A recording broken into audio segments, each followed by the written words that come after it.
Here's something that might surprise you. Some of the world's most successful people, billionaires, artists, innovators, spend most of their time at home. Not because they're antisocial, not because they're lazy, but because they've discovered something the rest of us are just starting to understand. What if I told you that your preference for staying home isn't a weakness, but actually a sign of profound self-awareness? And what if the guilt you feel about canceling plans or turning down invitations is completely misplaced? And before we go further, let me be honest for a second. I've probably written and deleted at least 3 different text messages just to decline a simple coffee invite. Because I just feel like staying home never felt like a good enough reason. Can you relate to that? Stay with me, because what you're about to learn might completely change how you see yourself. Number 1, the shame we carry. Let's talk about something real for a second. How many times have you lied about why you couldn't go out? Oh, I'm not feeling well. Something came up at work. My car's acting weird. When the truth was simply, you didn't want to go. You wanted to stay home. And somehow, that felt like something you needed to apologize for. Here's the painful part. We live in a culture that worships extroversion. The loud voices get heard. The social butterflies get celebrated. And somewhere along the way, we learned that preferring solitude meant something was wrong with us. I remember Sarah, a graphic designer I met last year. Brilliant woman. Award-winning work. But she told me she spent years forcing herself to attend networking events, always leaving exhausted and feeling fake. She thought success required being out there. Until one day, she realized something shocking. Her best work, her most creative ideas, all came during her quiet mornings at home with coffee and her sketchbook. The breakthrough? She stopped apologizing for who she was. And here's what the research shows, and this is fascinating. Studies from behavioral psychology reveal that people who embrace solitude often demonstrate higher levels of emotional intelligence and self-regulation. Why? Because they've spent time getting to know themselves. Really know themselves. Number 2, the 4 types. Now, not everyone who loves home is the same person. Let me walk you through 4 distinct psychological profiles I've observed, and I bet you'll recognize yourself in at least one. Type 1, the recovering soul. These are people who used to go out all the time. But life happened. Maybe it was a brutal corporate job that demanded everything. Maybe it was a toxic friendship that left them emotionally drained. Maybe it was just the weight of constant performance. Meet James, investment banker. Worked 80-hour weeks for a decade. Everyone called him a networking genius. Always at the right events, always on. Then he had a breakdown at 35. Not dramatic. Just empty. He told me, I realized I didn't know who I was when nobody was watching. For people like James, home becomes a healing space. It's not avoidance, it's recovery. They're not hiding from the world. They're rebuilding themselves away from the noise. And there's something incredibly brave about that. These folks often surprise people because they can be social. They can be charming. But they've learned that their energy is finite, and they're finally respecting that boundary. Type 2, the natural introvert. This is different. These aren't people recovering from burnout. They've always been this way. Susan Cain, in her groundbreaking book Quiet, revealed something powerful. 30 to 50% of Americans are introverts. That's not a disorder. That's just how their nervous system is wired. Think about it like this. Extroverts gain energy from social interaction. Introverts spend energy during social interaction. It's not about liking people less. It's about how your brain literally processes stimulation. I have a friend, Marcus, software engineer. Loves his friends. Great guy. But after a 2-hour dinner party, he needs a full day alone to feel normal again. Not because the party was bad. Because his internal battery drains differently than extroverts. And here's what's beautiful. When introverts honor this about themselves, they actually show up better in their relationships. They're more present, more genuine, because they're not running on empty. Type 3, the creative genius. This group, they're not avoiding the world. They're creating new worlds. Think about J.K. Rowling writing Harry Potter in that cafe. But the real magic happened in her solitary hours at home. Think about Bill Gates's Think Weeks, where he isolates himself for 7 days to read and think deeply. Think about Maya Angelou renting a hotel room with nothing on the walls to write. Creativity requires what psychologists call unfocused attention. That wandering mind state that only happens when you're away from social demands. When you're not performing, not responding, not engaging. Just being. I talked to a novelist last month who said something that stuck with me. At parties, I'm collecting data. At home, I'm making meaning from it. For creatives, solitude isn't loneliness, it's laboratory time.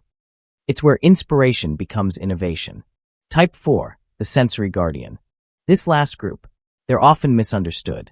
They don't hate people, they hate chaos. Loud restaurants, draining. Crowded malls, overwhelming. Open office plans, torture. Some of these folks are what research calls highly sensitive persons, or HSPs. About 20% of the population. Their nervous systems are simply more responsive to stimuli. Bright lights feel brighter. Loud sounds feel louder. Other people's emotions hit harder. For them, home isn't just comfortable. It's necessary for nervous system regulation. It's not preference.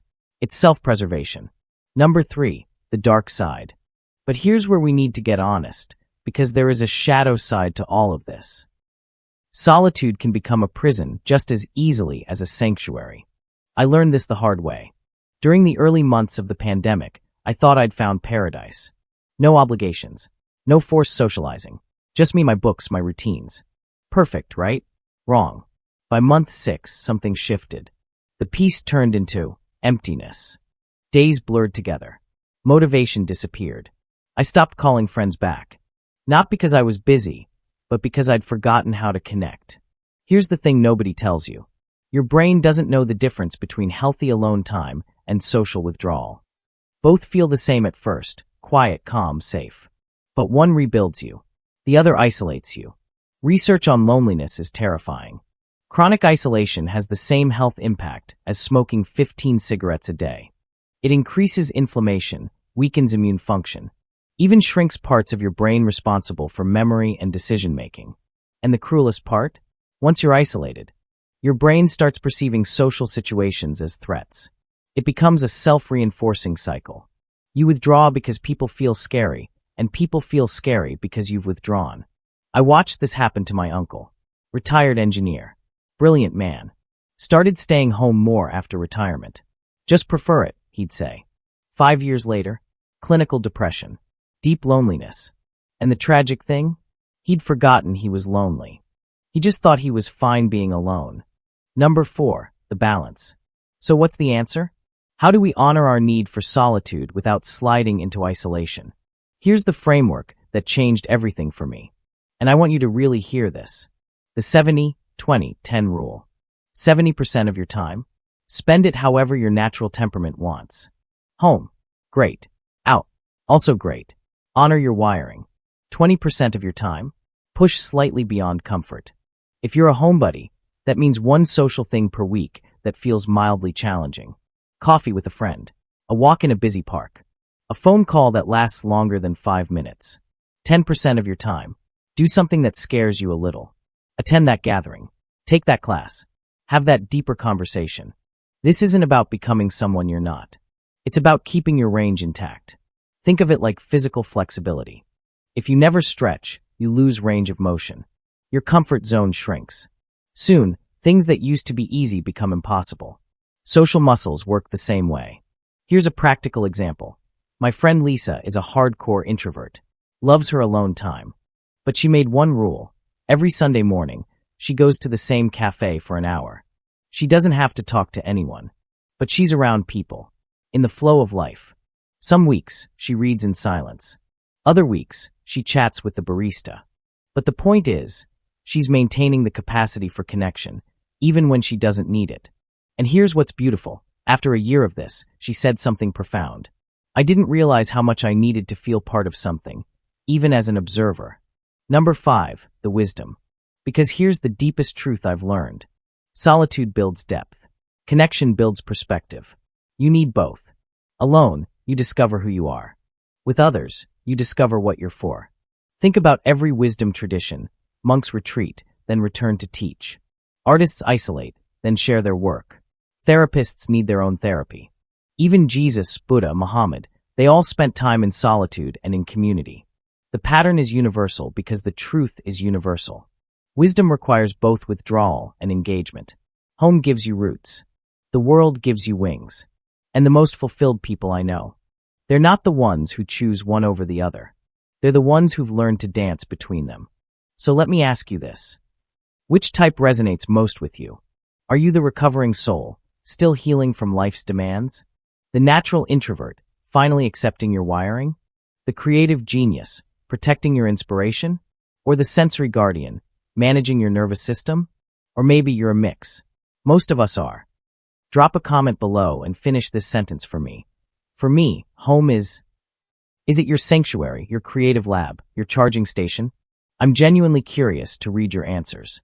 Tell me, what does home give you that the world doesn't? And what does the world give you that home can't? Because here's what I believe. There's nothing wrong with loving home. But there is something wrong with letting home become your hiding place instead of your launching pad. Your solitude should make you stronger for the world, not weaker from avoiding it. And if you're struggling with that balance right now, you're not alone. Literally millions of us are figuring this out together. Hit that subscribe button if this resonated. By doing so, you're not just supporting this channel. You're joining a community where being your authentic self isn't something you have to apologize for. A place for those who understand that sometimes the bravest thing you can do is simply be yourself. That's all for today. I'll be making similar videos in the future. So make sure to subscribe to see them. And hey, whether you're watching this from your cozy home or you're out in the world right now, you're exactly where you need to be.